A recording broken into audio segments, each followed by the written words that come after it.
ibidukikije inkingi y'iterambere rirambye. Buri wese afite inshingano yo kubungabunga ibidukikije, yaba amazi, umwuka duhumeka, isanzure, ubutaka, ibishanga, amashyamba, urusobe rw'ibinyabuzima n'ibindi bifitanye isano nabyo. Ibidukikije inkingi y'iterambere rirambye ni ikiganiro cy'ikigo cy'igihugu cyo kubungabunga ibidukikije REMA. Reka nongere mbaye ikaze inshuti z'ikiganiro ibidukikije inkingi y'iterambere rirambye cya none. Imihindagurikire y'ibihe igira ingaruka zitandukanye ku bidukikije bituma habaho ibihe by'imvura n'izuba bidasanzwe, ubushyuhe bukabije, imyuzure, amapfa, kwangirika kw'ibiyaga n'urusobe rw'ibinyabuzima. Mu bishanga, amashyamba ndetse n'ibinyabuzima byabagamo bigapfa cyangwa bigahunga. Ku bukungu ho zishobora guteza amapfa n'ingaruka ku buhinzi n'ubworozi. Mu gihe ku rwego rw'ubuzima hiyongera indwara zitandukanye z'ubuhumekero, indwara z'umutima n'izindi. Birakwiye rero ko buri wese azirikana isano afitanye n'ibidukikije, bityo kubibungabunga ikaba inzira ikwiye yadufasha mu kurushaho guhangana n'ingaruka z'imihindagurikire y'ibihe. Mu Rwanda naho ibice bitandukanye by'igihugu hamwe na hamwe ingaruka z'imihindagurikire y'ibihe zirahagaragara, harimo kwangirika kw'ibishanga, ibiyaga n'imigezi hari ibiri gukama n'ibindi bitandukanye. Mu rwego rwo kurushaho kubisubiranya, kubitunganya ndetse no kongera gusubiza ireme bimwe mu bidukikije byangiritse, ikigo REMA cyatangije umushinga bise LDCF wa kabiri ugamije kubaka ubudahangarwa bw'abaturage bagerwaho n'ingaruka z'iyangirika ry'ibiyaga, amashyamba n'umukenke hifashishijwe gusubiranya indiri z'urusobe rw'ibinyabuzima.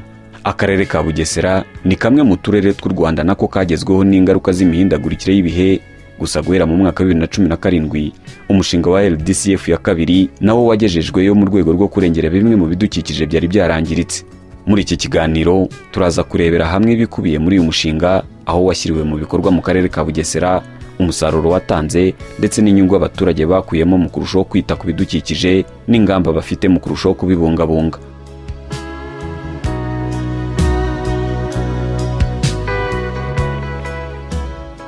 Politiki yo kubungabunga ibidukikije mu Rwanda ingingo yayo ya 5 ivuga ko guverinoma ari ifite inshingano zo kurengera, kubungabunga no guteza imbere ibidukikije. Ni nayo ishyiraho ingamba, imigambi na gahunda y'igihugu bijyanye no kubungabunga no gukoresha neza ibikomoka ku bidukikije. Naho ingingo yayo ya 6 ikavuga ko umuntu wese uri mu Rwanda afite uburenganzira busesuye bwo kubaho mu bidukikije bizima kandi byuzuye. Afite kandi inshingano haba ku giti cye cyangwa yishyize hamwe n'abandi yo kubungabunga umurage kamere, amateka n'ibikorwa by'umuco. Aya mategeko kandi yunganirwa n'amahame, aho mu ngingo yayo ya 6 hagaragaramo ihame ryo kumenyesha no gushishikariza kubungabunga ibidukikije. Iri rigafasha kunoza imyumvire ku kamaro k'ibidukikije no kubibungabunga. Buri muntu afite uburenganzira bwo kumenyeshwa imiterere y'ibidukikije kandi asabwa kugira uruhare mu ngamba n'ibikorwa byo kubungabunga ibidukikije. Bashingiye kuri aya mategeko, ikigo cy'igihugu cyo kubungabunga ibidukikije mu Rwanda REMA kivuga ko cyatangije umushinga bise LDCF ya kabiri. Uyu mushinga ukaba ugira uruhare mu gusubiranya bimwe mu bidukikije byangiritse ndetse ugafasha abaturage kubibyaza umusaruro no kubibungabunga. Iyi gahunda rero igamije gusana urusobe rw'ibinyabuzima rwangiritse, cyane cyane hagamijwe guhangana n'ingaruka z'imihindagurikire y'ibihe, ariko nanone biganisha ku iterambere rirambye. Iyo tuvuze urusobe rw'ibinyabuzima rwangiritse, iyi gahunda iribanda cyane cyane ku bintu bitatu. Iribanda ku rusobe rw'ibinyabuzima ruherereye mu bishanga, ikibanda ku rusobe rw'ibinyabuzima ruherereye mu mikenke hamwe n'amashyamba.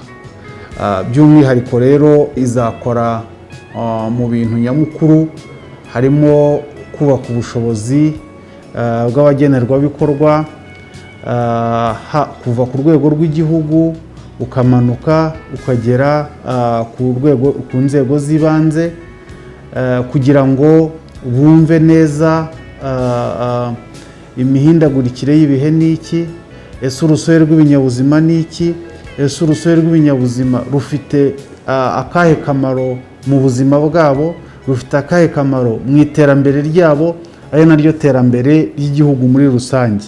Akarere ka Bugesera ni kamwe mu turere dukunze guhura n'ingaruka z'imihindagurikire y'ibihe, aho gakunze kugira izuba ryinshi ryangiza rimwe na rimwe imyaka iri mu mirima n'ibindi bitandukanye. Guhera mu mwaka wa 2017 uyu mushinga wa LDCF ya kabiri watangiye kuhakorerwa. Bibanda ku mushinga wo kubungabunga igishanga cya Murago kuri hegitari 52, umushinga wo gutunganya ikiyaga cya Cyohoha y'amajyaruguru kuri hegitari 115, ndetse n'umushinga wo gufasha abaturage kuhira hakoreshejwe ingufu zikomoka ku mirasire y'izuba kuri hegitari 10. Ni ibikorwa byakozwe abaturage babigizemo uruhare, ndetse 75% by'ayakoreshejwe yagiye mu mifuka y'abaturage. Ku rundi ruhande ni imishinga ubuyobozi buvuga ko yagiriye akamaro ako karere, ndetse byanatumye abaturage babasha kwiteza imbere. Ikiyaga cya Cyohoha cyari cyarakamye burundu, amazi yaragiye, abantu bahita n'amaguru bambuka. Uyu mushinga uzugamije kugira ngo twongere tukirengere gisubireho. Ubu yo mu kirebye ikiyaga cyaragarutse, kiruzuye, abaturage habonyemo akazi muri uko kugitunganya, ariko n'uburobyi bwarongeye buragaruka.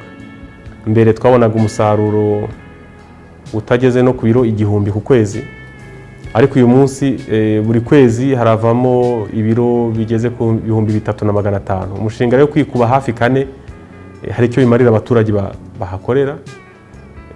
Hari gutunganya igishanga cya Murago, nacyo cyarimo cyangirika, ari isuri ikinjiramo, kandi mu by'ukuri icyo cyagatunze abaturage ku buryo ubu noneho basubiyemo kuhahinga, barahinga ibitunguru, barahinga urusenda, barahinga imiteja, nabyo bikagira icyo bibamarira. Hanyuma ibyo gutunganya ibyo bishanga no kugarura ikiyaga bikanajyana no gufasha abaturage guhinga imusozi bakoresheje kuhira kandi hakoreshejwe imirasire y'izuba. Umushinga wo kubungabunga igishanga cya Murago kuri hegitari 52 wakozwe mu rwego rwo kongera kugisubiza ireme cyahoranye, kubera ko abaturage bari baragisatiriye bahakorera ibikorwa by'ubuhinzi, ndetse n'amazi yacyo yarakamye, kandi iki gishanga cyari gifitiye abaturage akamaro cyane abo mu murenge wa Musenyi, Mareba ndetse na Shyara bagituriye. Bimwe mu bikorwa byakozwe harimo gucukura umuringoti kuri kilometero 26 muri metero 20 uvuye ku nkombe z'igishanga. Uyu muringoti nufasha gukumira isuri ijya mu gishanga. Hanatewe kandi imigano 5200 ku nkengero z'icyo gishanga, ndetse hanaterwa ibiti bivangwa n'imyaka kuri hegitari 34 ku musozi. Kuri ubu icyo gishanga cya Murago amazi yacyo yariyongereye, isuri yajyaga mu mazi yaragabanutse. Ibiti byatewe mu mirima y'abaturage birafasha mu kugabanya ubukana bw'izuba, bityo imyaka ikabasha kwera nubwo bisaba kuhira. Kandi muri ibyo biti harimo n'ibigaburirwa amatungo, ndetse ubu abaturage 830 bahawe akazi mu gihe cy'amezi 6, kandi ubu hari n'abandi bakomeza gukora mu rwego rwo kubungabunga no gufata neza ibyagezweho. Uku kwiyongera kw'amazi kw'iki gishanga byanatumye n'umushinga wo gufasha abaturage kuhira bakoresheje ingufu z'imirasire y'izuba ushyirwa mu bikorwa, ndetse n'abaturage bahingaga ku nkengero z'icyo gishanga bahise bibumbira muri koperative bise Komeza Imihigo Muhinzi. Ubuso bugera kuri hegitari 10 bw'imusozi butahingwaga mu gihe cy'impeshyi ubu burahingwa, ndetse buri mwero bahinduranya ibihingwa hatabayeho gutegereza imihindagurikire y'ikirere. Ni ubuhinzi bukorwa bakoresheje ingufu z'imirasire y'izuba.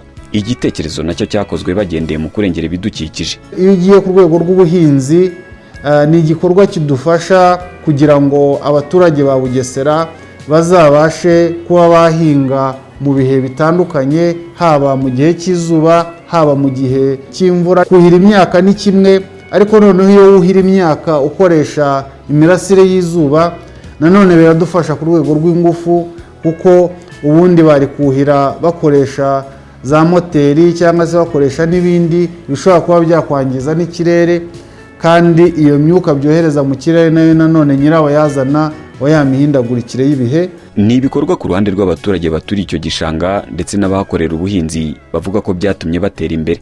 Imvune zaragabanutse ndetse n'umusaruro ubu wariyongereye. Aho tuzamukiye bakatuzanira amazi igasozi tukabasha guhinga igasozi tutahingaga, ubu ngubu mu gishanga urareba ukabona amazi arimo ni menshi, kuko nta muntu ukiyegera cyane. Tukoresha aya ngaya ari igasozi, hanyuma tukabasha kubona uburyo twuhira, kandi n'igishanga tukakibungabunga. Nta muntu ugihinga ngo yegere igishanga. Iyo nahingaga nka ari 10 cyangwa 15 nashobora gushora nk'ibihumbi bigeze muri 200 ariko ubu ngubu usibye imiti n'umukozi ufasha agapira, ubu ngubu nshobora gushora gutakaza nk'ibihumbi nka 70 cyangwa se nka 60. Hegitari nshyize hamwe na risasi n'abakozi nakoreshaga amafaranga 700 80 kugeza nsaruye. Icyo gihe nta terambere nari mfite, ariko ubaho Rema yaje ikaduhugurira iby'amazi, kuyakoresha neza, tukayabungabunga, baduterera ibiti bitugabanyiriza ubukana bw'izuba. Ubu ngubu mbashije kuba iwanjye Rema yaza pe, ndanayishima. Aho Rema yaziye iwanjye mfite ingurube 3 ziri mu rugo, n'ubu ndirenda kubyara, mfite n'inkoko za saso 15. Nabashije gutanga mituweli ku gihe, umwana wanjye ararya bitamugoye, nanjye ndabasha kwambara akenda keza. Icyambere cyanshimishije kuba ubu mfite umuriro mu nzu. Muri aka karere kandi hanakozwe umushinga wo gutunganya no gusubiranya ikiyaga cya Cyohoha y'Amajyaruguru. Iki kiyaga amazi yacyo yari yaragabanutse cyane, ndetse n'amacyo arimo hari huzuyemo amarebe ndetse n'imishabishabi. Ubusanzwe iki kiyaga cyari gitunze benshi, haba abakoreramo umwuga w'uburobyi, abasare bambutsaga abaturage, kuko ubusanzwe iki kiyaga cyifashishwaga mu buhahirane hagati y'imirenge igera kuri 3, Ngeruka, Mayange ndetse na Musenyi. Ibyo byose ntibyari bigishoboka. Ku bufatanye n'ikigo Rema, ikigo cy'igihugu gishinzwe umutungo kamere w'amazi ndetse n'inkeragutabara, ubwo bari batangiye gushyira mu bikorwa umushinga wo kugitunganya no kugisubiranya, abaturage baho bahawe akazi, kwari ugukuramo amarebe ndetse n'imishabishabi byari byuzuyemo. Ni akazi ku ruhande rw'abaturage bavuga ko na n'ubu rimwe mu cyumweru bihaye intego yo kukibungabunga kugira ngo kitazongera kubasubirana uko cyari kimeze. Ku rundi ruhande ariko, aya marebe akurwa muri iki kiyaga ndetse n'ibindi byonnyi bitandukanye, ikigo Rema kivuga ko hatewe n'indi ntambwe yo kubibyaza umusaruro, byose mu rwego rwo kurengera ibidukikije. Kuyavanamo ntago bihagije gusa, hatewe n'indi ntambwe yo kugira ngo ayo marebe n'iyo mishabishabi bibyazwe umusaruro, bitangire bikorwemo ifumbire y'imborera, bidufashe kugabanya ifumbire mvaruganda twakoreshaga, nayo ifite izindi ngaruka zitandukanye, noneho tube twakwikorera n'iyo fumbire y'imborera. Ubu amazi y'ikiyaga yongeye kugaruka kiruzuye, ingendo zo mu kiyaga hakoreshejwe amato zongeye gushoboka, n'ubuhahirane hagati y'imirenge igikikije. Abaturage 3140 bahawe akazi. Umusaruro w'amafi uva mu kiyaga wariyongereye, ubu babona ibiro 3450 ku kwezi, bivuye ku biro 900 babonaga. Abaturage bibumbiye muri koperative Isano ikora uburobyi bw'amafi, ndetse ubu babasha kwikemurira ibibazo bahura nabyo. Ibi kandi ni ku ngeri zose, haba abarobyi ndetse n'abambutsa abantu mu bwato buto. Ikintu cyiyongereye, twiteje imbere. Ubu ngubu dufite inzu hariya yacu bwite twubatse, tukagira imodoka y'akazi. Abanyamuryango bacu ko ari 282 bose bahawe inka mu rwego rwo kurwanya ubukene.